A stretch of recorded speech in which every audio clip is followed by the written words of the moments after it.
UP का दुर्दांत अपराधी MP में पकड़े जाने के बाद 24 घंटे के भीतर कानपुर के बिंदु गांव के पास जाकर पुलिस एनकाउंटर में मारा गया।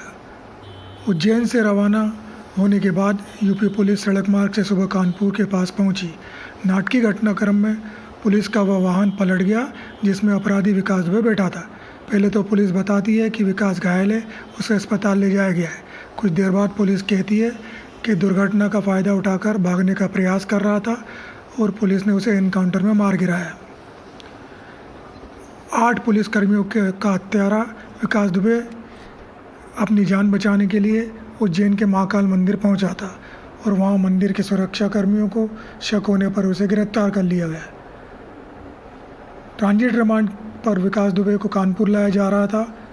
पनकी पहुंचने तक के करीब 10 घंटे के सफ़र में वो शांत रहा, मगर पुलिस का दावा है कि कानपुर पहुंचते ही विकास दुबे को लगा कि वह फिर से दबंगाई दिखा सकता है और उसने पिस्टल छीनने का प्रयास किया। हाथापाई में एसटीएफ की कार पलट गई और मौके का फ़ायदा उठाकर विकास दुबे पिस्टल लेकर भागने लगा। पुलिस फायरिंग के बाद जवाबी हमले में उसे गोली चलानी पड़ी। घायल होने पर उसे अस्पताल ले जाया गया, जहां इलाज के दौरान उसकी मौत हो गई। जबकि पुलिस काफिले का पीछा कर रहे मीडियाकर्मी अलग ही कहानी बता रहे हैं। उनका आरोप है कि सुरक्षा जांच के बहाने से हमें पीछा करने से रोका गया। जब किसी तरह पीछा करते हुए पहुंचे तब बताया गया कि पुलिस वाहन दुर्घटनाग्रस्त हो गया है। विकास दुबे भी उसमें घायल है और उसे अस्पताल ले जाया गया है। जबकि दुर्घटना स्थल के पास पहुंचकर जब मीडिया कर्मियों ने कुछ लोगों से बात की तो बताया गया कि हमने गोली चलाने की आवाज़ सुनी थी।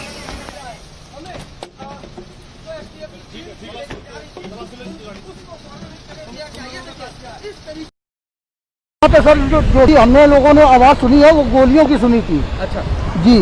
तो और गाड़ी का एक्सीडेंट भी हुआ है क्या? गाड़ी का कोई एक्सीडेंट वगैरह नहीं हुआ। आप जब आ रहे थे तो आपने किस चीज़ की आवाज़ सुनी? हम लोगों ने खाली गोलियों की आवाज़ सुनी थी और जब हम लोग देखने आ रहे थे तो पुलिस वालों ने हम लोगों को भगा दिया था। शुक्रवार सुबह एनकाउंटर में मारे जाने के बाद विकास दुबे का अंतिम संस्कार कर दिया गया। उसकी पोस्टमार्टम रिपोर्ट भी आ गई है, जिसमें बताया गया है कि उसके शरीर में 3 गोलियां लगी थी। 2 गोलियां विकास के सीने में लगी हैं, एक उसके कमर में लगी है। रिपोर्ट में बताया गया है कि ज़्यादा खून बहने से उसकी मौत हो गई।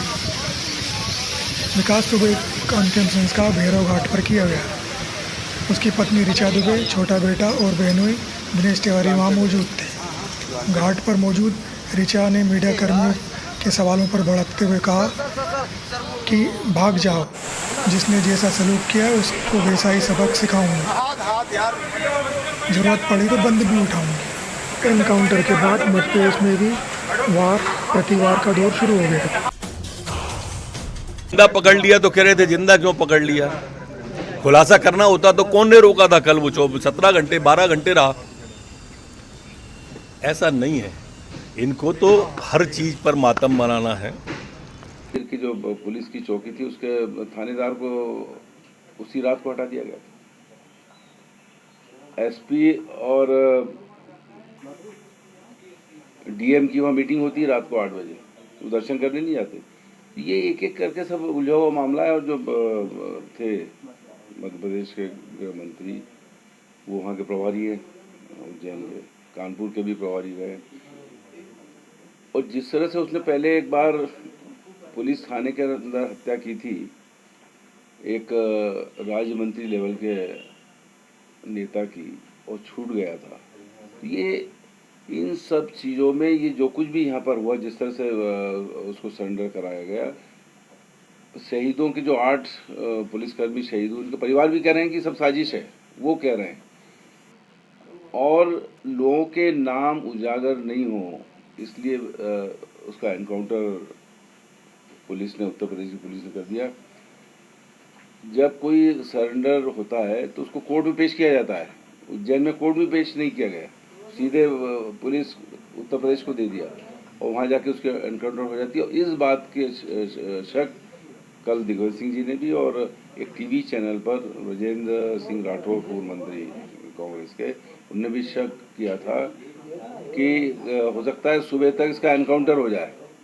तो वो जितने भी सवाल थे, किन किन के कनेक्शन उससे रहे, कैसे यहाँ आया, कैसे उत्तर प्रदेश भागा, ये अपने आप में सवाल खड़े के खड़े रह गए हैं। और मैं समझता हूँ कि सीबीआई जांच होना चाहिए जिससे इनका उत्तर मिले। उत्तर प्रदेश की भारतीय जनता पार्टी की सरकार और उत्तर प्रदेश की भारतीय जनता पार्टी की सरकार ने इस एपिसोड को और जो शक लग रहा था उसको और उलझा दिया, और शक के घेरे में आ गई है दोनों सरकारें। क्योंकि जिस अपराधी को 7,000 पुलिसकर्मी ढूंढ रहे थे उत्तर प्रदेश के, वो पूरे उत्तर प्रदेश की पुलिस को झांसा देकर 3 राज्यों से निकलता है और मध्य प्रदेश में पूरी लगभग 1,000 किलोमीटर ट्रेवल करता है और उज्जैन महाकाल पहुंच जाता है। रास्ते में कोई चेकिंग नहीं होती।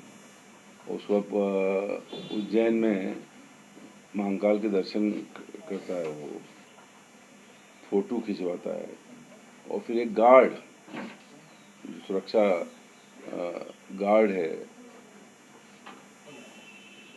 वो उसको पकड़ के पुलिस को हैंडओवर कर देता है। ये कहानी जो है, इसमें कहीं भी ये कहानी लग रही, कोई सच्चाई नहीं। विकास दुबे के एनकाउंटर के मामले में इनकी जबान खुल रही है, इनका दुख प्रकट हो रहा है कि एक अपराधी का एनकाउंटर क्यों हो गया, वो भी समझ में आता है। क्योंकि इस देश में अफजल हम शर्मिंदा हैं, तेरे कातिल जनता है नारे लगाने वाले, जिसको सुप्रीम कोर्ट ने सजा दी थी, उनके साथ खड़े होने वाले कौन? कांग्रेस के लोग। इंस्पेक्टर मोहन चंद शर्मा की बाटला एनकाउंटर में शहादत हुई, उनके अपमान करने वाले कौन? स्वयं साक्षात दिग्विजय सिंह जी। नींद किसको नहीं आई? श्रीमती सोनिया गांधी जी को। सिमी का एनकाउंटर हुआ, दिक्कत किसको हुई, परेशानी किसको हुई, दुखी कौन हुआ? श्रीमान दिग्विजय सिंह। अब विकास दुबे के एनकाउंटर सुप्रीम कोर्ट की गाइडलाइन है, जांच होगी, दूध का दूध पानी का पानी हो जाएगा। पर अपराधी, आतंकवादी, नक्सलवादी, हिंसक प्रवृत्ति के लोग जब जब मारे जाते हैं, आपको पेट में और दिमाग में दर्द क्यों होता है? इसका मतलब है कि आपका मन मस्तिष्क रोगग्रस्त हो चुका है, कि जनता के साथ, समाज के साथ में नहीं खड़ा है। तो जवाब कांग्रेस को देना होगा।